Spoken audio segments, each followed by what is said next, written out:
Hi, my name is Adolfo Jasso Campos, and today we explain the experiment energy in simple harmonic motion. To illustrate this experiment, it's easier to visualize it with this graph. So when we have simple harmonic motion, for example, in the case of this experiment, a spring mass system, there are two energies that say how it moves: the potential energy and the kinetic energy. The potential energy, in this case, it's equal to half times the spring constant, which here is depicted by the letter K, times its position from the equilibrium position squared. And the kinetic energy is equal to half times the mass of the object times its velocity squared. So as you can see, the formulas are very similar, and this is shown in the graph. As we can see, they have the same shape but reversed. When one increases, the other one decreases, and vice versa. Also, we have here the total energy, which is constant, and is the sum of both of these energies.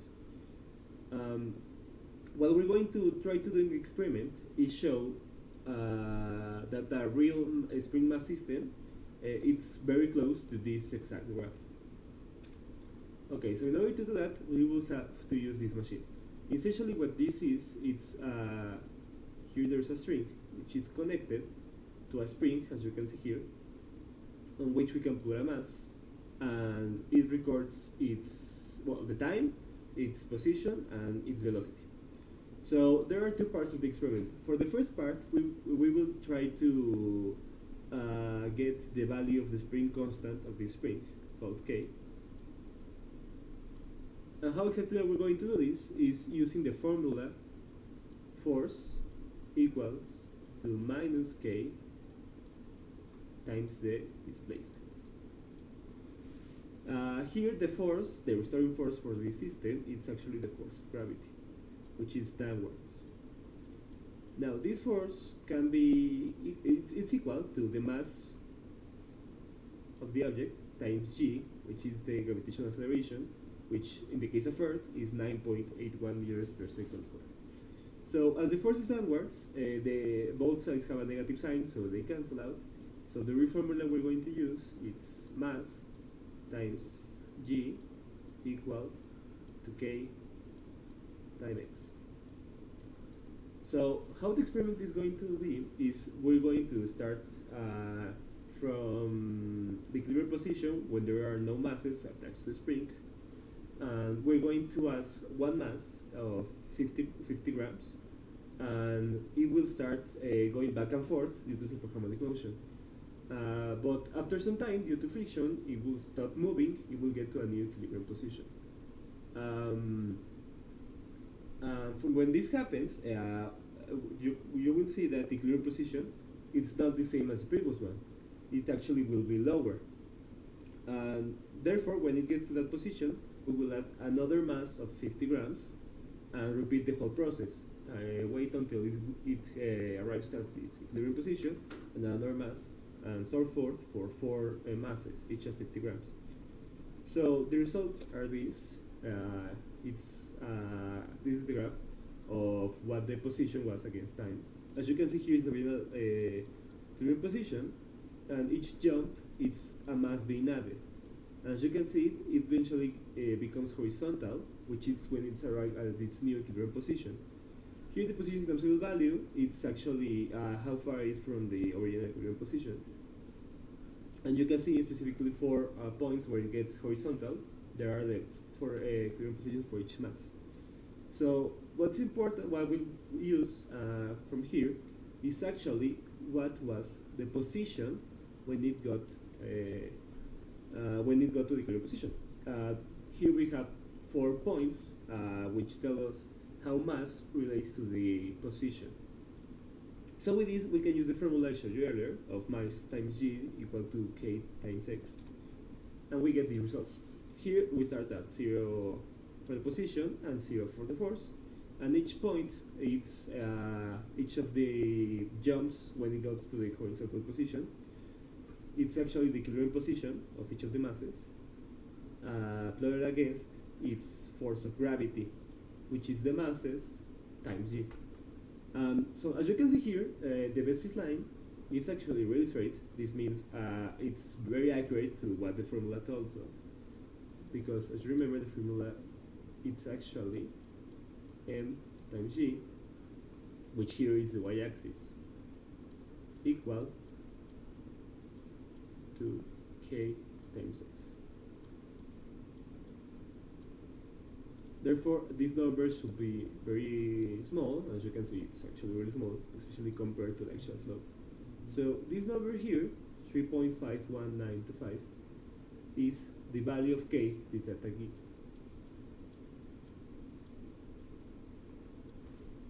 And this number here is actually its uncertainty.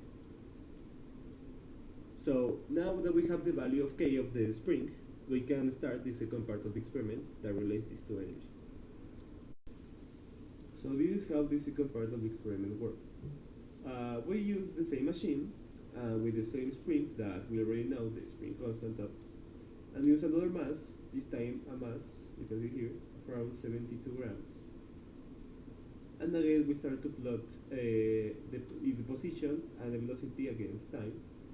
But this time, we actually nudged it a little from its equilibrium position, so it starts going back and forth and produces simple harmonic motion. Here you can see on the computer the graph of both velocity and position against time. So how does this help us for energy? Is that well, here's the plot that we got for position and velocity. Is that we can derive from here, as you remember, the formulas for both energies require what? For potential energy, it requires the position, and for kinetic energy, it requires the velocity. So we can know both from this graph and calculate both energies from one cycle.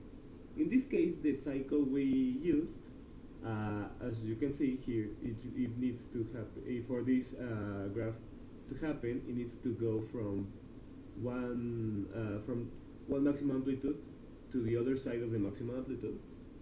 So the cycle, in order to explain this, we use this cycle here, which is inside these two lines. As you can see, it starts at ends at minus the amplitude. So here is the cycle from close, and as you can see, here it's easier to see the connection between position and velocity and how this affects energy. So here there are some values. The maximum amplitude was 0.0504 in maximum speed, its period. But from here, using the formulas I showed you at the beginning, we got the maximum kinetic energy and the maximum potential energy. So as you can see, they are not exactly the same. In theory, they will be the same, but the reason because they are not the reason for they not being equal is that because there is friction with the air and it's not a perfect system, it starts to lose a bit of energy over time. So as you can see here, the position starts around this altitude, and if we extend it, you can see that it ends at a higher altitude. In theory, it should be the same, but we have this difference in position, which is actually the loss of energy. So therefore, because we started at this point, which is a point of maximum potential energy, therefore, when it gets to here, which is the point of maximum kinetic energy, it has lost a little bit of energy over this period of time. So therefore, the maximum kinetic energy is actually lower from what we expected. So from here, we actually plotted 9 points with its both energies. Here, the first point, which is when potential energy is at its maximum and the position is negative. A point here in the middle, where it's no longer the maximum potential energy, but there is still potential energy.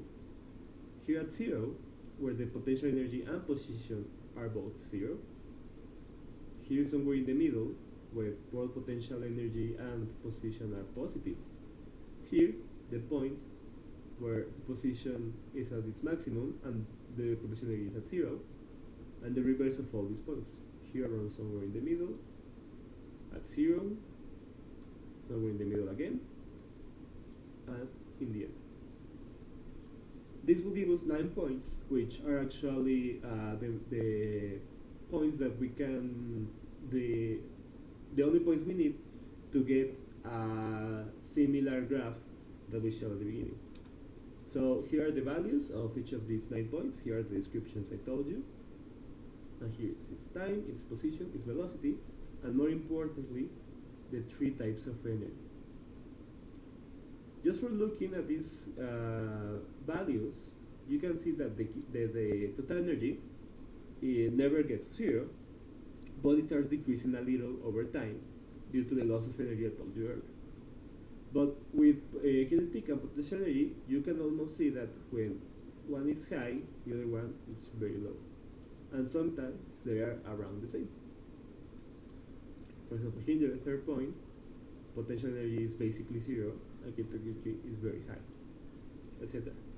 So graphing these points, we actually get this graph in the left.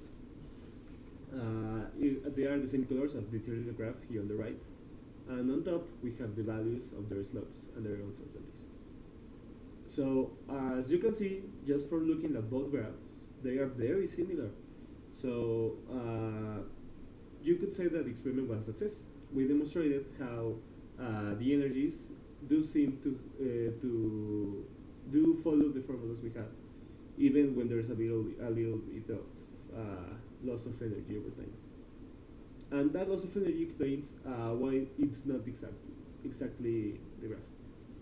So as you can see, both the graph for kinetic energy and for potential energy are very similar, but reverse, as they should be, but not exactly.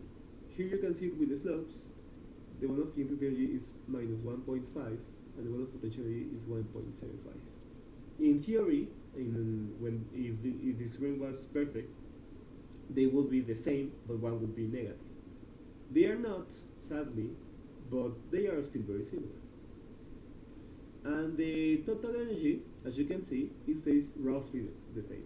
In a perfect world, in the theoretical world, this slope should be zero.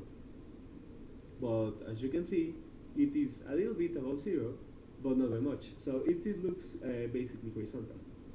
Also in a perfect world, both the graphs of potential energy and kinetic energy should be lower than the graph of total energy. But as you can see, for example, here and here, they go above it a little. This happens because, as you remember, this is a full cycle. So we have double the values in order to graph this graph. It basically goes from one side. For example, here you can see it on the higher points of total energy, and then it goes back. So after this point, it will be this one, and then goes this one, etc. So as you remember, over time there's a loss of energy. So as you can see, at the start, the energy is higher than at the end. So when you get the slope, the best line, which it's an average between the two, it actually gets lower than it should be, as it was at the start. No, but as you can see, with each individual set of points, here it's actually both a point for the total energy graph and the potential energy graph, while again it's zero. So by looking at these vertical points, which are in the same, for example, these ones here in this vertical, you will see that the total energy is always above both points. So in conclusion, although it wasn't perfect, they are still very similar. So the experiment was a success. We proved that energy in superharmonic motion does behave as the way as this graph and the formulas told us. Thank you.